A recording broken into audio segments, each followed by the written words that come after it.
Okay, Patria, will you tell us about your college years and before your mission?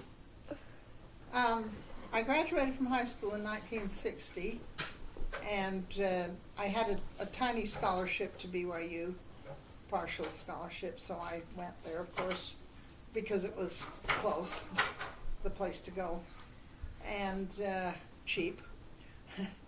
And I sort of had decided not to try and cling to my high school friends, but to sort of make new friends in college and everything. What was your scholarship for? Just because I had moderately good grades in high school. And so I took, I had enjoyed math in high school. It was very challenging, but I liked it, and I had this idea that I should major in math rather than English, because English was very easy for me. But the freshman English class that I took, I had a teacher named Don Norton who really took an interest in me and encouraged me in that area, and liked my research paper that I did and everything. And the college math class that I took was taught by a man from India who taught to people who spoke math, and not me.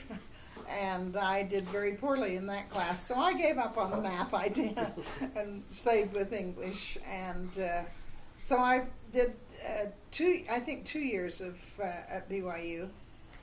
And then my neighbor and friend Lynette Brinkerhoff had gone to San Francisco after in the winter of our sophomore year, and had gotten a job for United Airlines in their reservations desks and everything.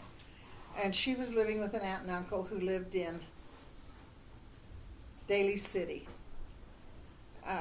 which is sort of famous for having miles and miles of houses that all looked alike. But anyway, so she came back and said, why don't you come with me during the summer and get a job and work in San Francisco? There are tons of jobs. And I was thinking, she was trying to talk me into becoming a flight attendant, and so I could go interview with United there and everything. So I did. I went with her. We flew down, first time I'd been on an airplane, and stayed with her aunt and uncle,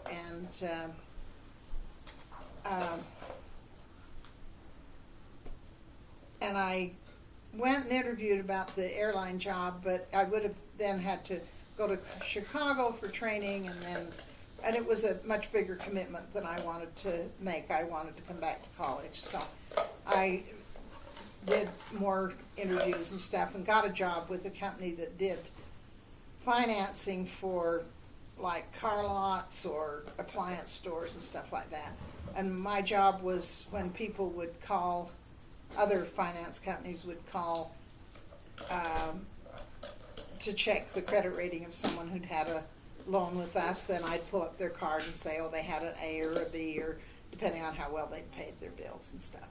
It was a really boring, dumb job. I had a chance at a really good job for an importing company, but there again I pulled back and didn't push on that because I knew it would be a career, and I wanted to go back to college. So I was saving money like crazy, and our big events would be that for 15 cents you could ride the bus from our place, which was up on one of the hills, go down and pick up a trolley car and go down to Fisherman's Wharf, and then for another 15 cents you could come all the way back, and that would be pretty fun. And then there was the a ward there. I think it was a singles ward, probably a young people's ward, and we went to church there, and I had this really very strange experience one time. We were there, and there was a dance, and there were always guys there who'd come for military. You know, they were on their basic training or something, and really homesick and wanted to talk to somebody from Utah. So I met this kid, and I was, it was nice. We had a nice visit. And I'm not quite sure how this happened, if I invited him or he just assumed that he was invited, but the next Sunday morning he turned up at the Uncle and Aunt's house, which in my family would have been nothing. It would have just been, oh, somebody else come to play with the family. But in this family, it was not like that. It was their wedding anniversary, and they were very fussy, and I was just really in a quandary as to what to do. And so the aunt went to the door and told him that Lynette and I were at a meeting in hopes that he'd leave, and he said, well, I'll wait for him. So we weren't at a meeting. We were there, and we weren't ready for church. So we each showered really quickly, climbed out the window, got ready for church, climbed out the window, went around the block, came back, and pretended we'd been at a meeting. It was sort of like a soap opera kind of a thing. I'm really embarrassed that I did it.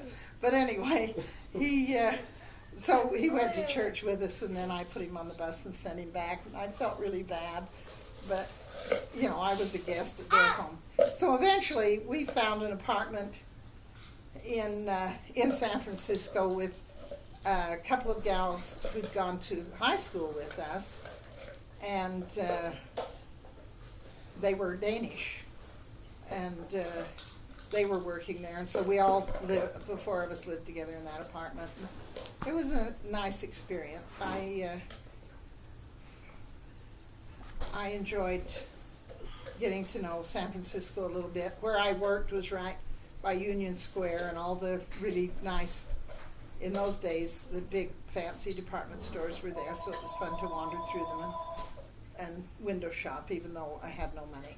So when the summer was over, I quit the job and took the Greyhound bus back, which was another interesting experience. And the other people who were on the bus just tended to drink all night, and the bus driver and I had a nice healthy breakfast in the morning, and I was really glad to see my family when I came back. So that was, then I just kept going to college and taking English classes and history classes, and I sort of gradually shifted over more toward the history side than the English. By the time I was through, I almost had a major in each one. And I took German. I had taken a little bit in high school, and of course my dad spoke German. I wanted to learn German, so I took 2 years of that so I could get a BA degree rather than a BS. Of course I can't speak any German, but that was a good thing to do. So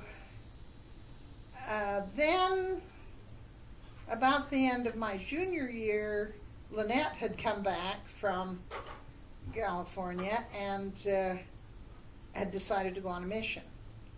And I had been dating this fellow, and it hadn't gone well. He'd given me an engagement ring for Christmas, but we really weren't planning to get married or anything. And then he couldn't get a job and moved to Las Vegas and got a job as a dealer. But it was, according to him, really important that he date some of his co-workers in order to have a good work relationship. So I sent his ring back to him.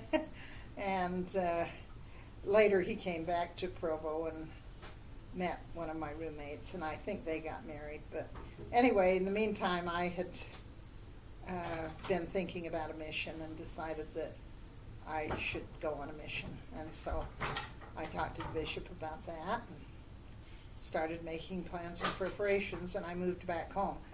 I had been living in a couple of different apartments down in Provo because I wasn't getting along too well with my parents through all of that time. But anyway, I moved back home and got ready to go.